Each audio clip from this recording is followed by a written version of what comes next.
Home packing பிஸ்னஸில் brownie எப்படி sale பண்ணலாம், எவ்வளோ கிராமுக்கு ப்ரிப்பேர் பண்ணால் எவ்வளோ கிராமுக்கு சேல் பண்ண போகிறோம், எப்படி வந்து ஃபட்ஜியான ப்ரௌனி வந்து வீட்டில் ப்ரிப்பேர் பண்ணுறது, எப்படி கஸ்டமருக்கு நம்ம கொடுக்கும்போது எவ்வளோ சார்ஜ் பண்ணுறோம் அப்படிங்கிற எல்லா டீட்டெயிலுமே நான் இதில் கொடுத்துருக்கேங்க.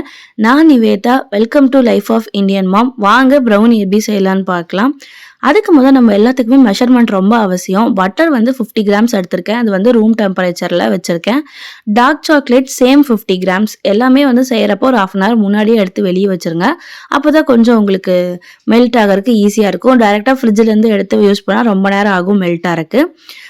Dark chocolate 50 grams, butter 50 grams. உங்களுக்கு டார்க் சாக்லேட் பிடிக்காது அப்படின்னா நீங்கள் வந்து மில்க் காம்பவுண்ட் கூட நம்ம யூஸ் பண்ணிக்கலாம். இதை வந்து ஒரு 5 to 10 மினிட்ஸ் ஹீட் பண்ணிங்கன்னா உங்களுக்கு ரெண்டுமே மெல்ட் ஆகிடும். ஸோ மெல்ட் ஆகட்டும். அதுக்குள்ளே நம்ம நெக்ஸ்ட்டு எல்லா இன்க்ரீடியன்ஸும் எடுத்து வச்சுக்கலாம்.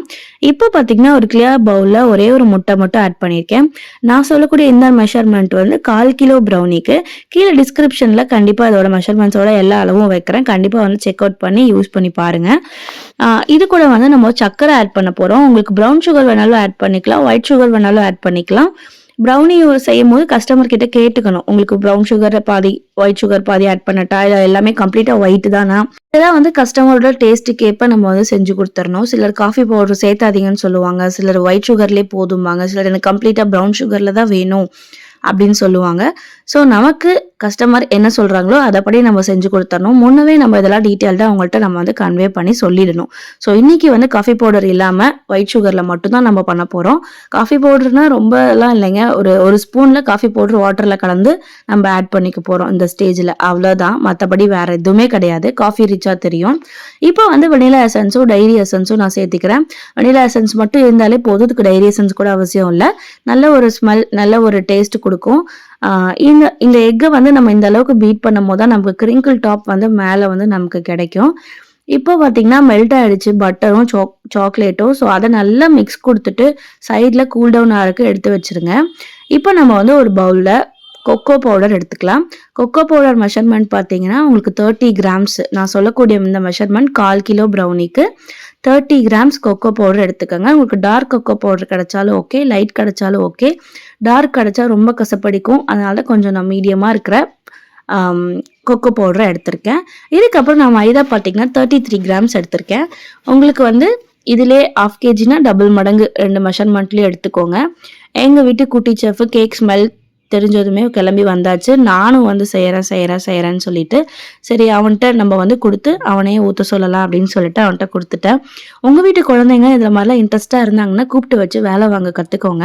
வேணாம் போ, உனக்கு அது தெரிச்சிடும், சுட்டுடும், கீழே கொட்டிடுவேன் அப்படின்னா எதையும் அவாய்ட் பண்ணாதீங்க. ஏன்னா குழந்தைங்க நம்மக்கிட்ட இருந்தால் கற்றுக்குவாங்க. அவங்க வந்து நம்ம அவாய்ட் பண்ணிட்டுலாம் செய்யக்கூடாது. ஸோ அவங்களால முடிஞ்ச வரைக்கும் அவங்கள்ட்ட எக்ஸ்பிளைன் பண்ணி இப்படி பண்ண அப்படி பண்ணுங்கிறத நம்ம கண்டிப்பாக வந்து சொல்லி கற்றுக் கொடுக்கலாம். நான் அப்படி தான் பண்ணுவேன். இப்போ பார்த்தீங்கன்னா கொக்கோ பவுடர், மைதா இதெல்லாம் வந்து நல்லா ஒரு மிக்ஸ் கொடுத்துட்டு அதுக்கப்புறம் நான் வந்து ஒரு ஜல்லடை வச்சு சலிச்சு சேர்த்துக்க போகிறேன். கொக்கோ பவுடர் மைதாவும் மிக்ஸ் பண்ணுறதுனால கொக்கோ பவுடர் தனியாக செட்டில் ஆகாமையும் மைதா தனியாக செட்டில் ஆகாமையும் நமக்கு வந்து நீட்டாக வந்து கலந்து கொடுக்கும். இப்போ நம்ம வந்து ஜல்லடை வச்சு ஜலிச்சு சேர்த்ததுக்கப்புறம் நம்ம வந்து ஸ்பேச்சுலா வச்சு நல்லா மிக்ஸ் பண்ணி கொடுத்துக்கலாம். இந்த மிக்ஸில் தான் இருக்குது, நமக்கு எந்த ஒரு கட்டியும் இல்லாமல் நல்லா மிக்ஸ் பண்ணி கொடுக்கணும். உங்ககிட்ட சுகர் ரொம்ப பெருசாக இருந்துச்சுன்னா நீங்கள் கண்டிப்பாக பவுட்ரு பண்ணி சேர்த்துக்கங்க. என்கிட்ட இருக்கிற சுகர் ரொம்ப ஸ்மாலாக இருக்கனால நான் வந்து பெருசாக வந்து சூப்பர் மார்க்கெட்லேயே நமக்கு நிறையா கேட்டகரியில் சுகர் இருக்குது. ஸோ வந்து கேக் பண்ணுறக்கு எப்போயுமே வந்து சின்னதாக இருக்கிற சுகரை வந்து நம்ம யூஸ் பண்ணிக்கலாம். இல்லைனா பெருசாக தான் கிடைக்குதுன்னா வாங்கி நம்ம பொடி பண்ணிக்கலாம். இப்போ வந்து நான் ஒரு டின் வச்சுருக்கேன். அந்த டின்னில் ஃபுல்லாக வந்து பேப்பர், அதாவது பட்டர் பேப்பர் வந்து போட்டிருக்கேன். டின்னில் சேர்த்த இந்த ப்ரௌனி மெஷர்மெண்ட் பார்த்தீங்கன்னா எனக்கு வந்து 249 கிராம்ஸ் வந்துச்சு. எக்ஸாக்டாக 250 கிராம்ஸ் வரல. இதுக்கப்புறம் மேலே சாக்லேட் எல்லாம் போர் பண்ணுவோம், நமக்கு எப்படியுமே வந்து அதிகமாக தான் வரும். எட்ஜஸ் வேணும்னா கட் பண்ணலாம், வேண்டாம் எனக்கு அப்படியே கொடுங்க அப்படின்னு சொன்னால் எட்ஜஸ் கட் பண்ணாமே நம்ம கொடுத்துக்கலாம். இதில் நான் பெருசாக எட்ஜஸ் எதுவும் கட் பண்ண போகிறதில்ல. எனக்கு பார்த்தீங்கன்னா கரெக்டாக 249 கிராம்ஸ் வந்திருக்கு. ப்ரௌனி வந்து ரொம்பலாம் எலும்பாதுங்க, ரொம்ப வந்து பெருசாக ஆகாது கேக் அளவுக்கு. ஸோ அதனால நம்ம வந்து கிராம் வைஸ் மாறுமா அப்படிங்கிறதெல்லாம் வந்து நமக்கு கிடையாது. மேக்ஸிமம் 5 கிராம் 10 கிராம்ஸ் தான் ஏறுங்க குக் ஆனதுக்கப்புறம். நீங்கள் வேணாலும் மெஷர் பண்ணி பாருங்கள். இப்போ நான் வந்து 180 டிகிரி செல்சியஸில் ஒரு 30 மினிட்ஸ் வச்சுருக்கேன். ஏன்னா நம்ம 1/4 கிலோ ப்ரௌனி தான். அளவு வந்து ஜாஸ்தியாக ஆக பேக்கிங் டைமும் ஜாஸ்தி ஆகும். நான் யூஸ் பண்ணக்கூடிய அவன் வந்து அகோரா பிராண்டோடது தான்.